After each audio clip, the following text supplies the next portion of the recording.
Hey everyone, this time on Tim Talks Audio, the basics of dynamics using the channel strip plugin in Presonus Studio One. This video will be good for our Prime users because the channel strip plugin is available in Presonus Studio One Prime.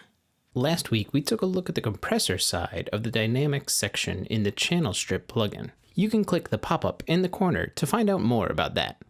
Now let's talk about the expander.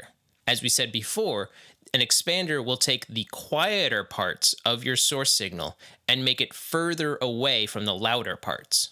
Let's take a listen to what that actually sounds like. We're going to do some extreme settings on our drum bus, and you'll hear that it just lets the stick noise of the hi-hat come through.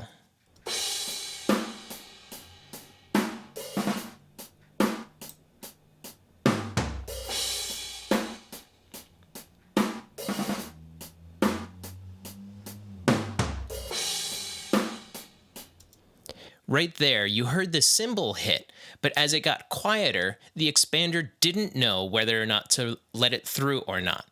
With these extreme settings, something like that can happen. Let's play through it again, and we'll change the attack and release times from fast to slow.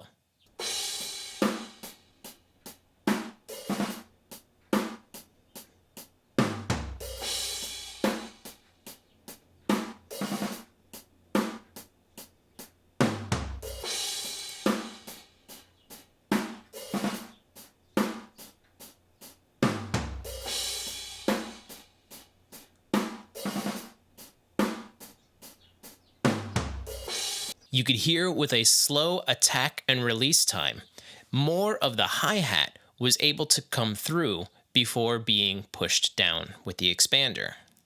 You also heard more sustain from the kick and snare drums and the toms at the end of this loop.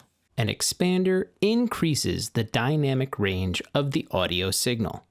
Expanders are generally used to make quiet sounds even quieter by reducing the level of an audio signal that falls below a set threshold. A noise gate is a kind of expander. In our next video, we'll talk more about a pro expander and a pro gate and the differences between the two. That's all for now. If you found anything in this video informative, please like and share this video. Or if you have a question, leave it in the comments and we'll make it into a future video. Thanks for watching.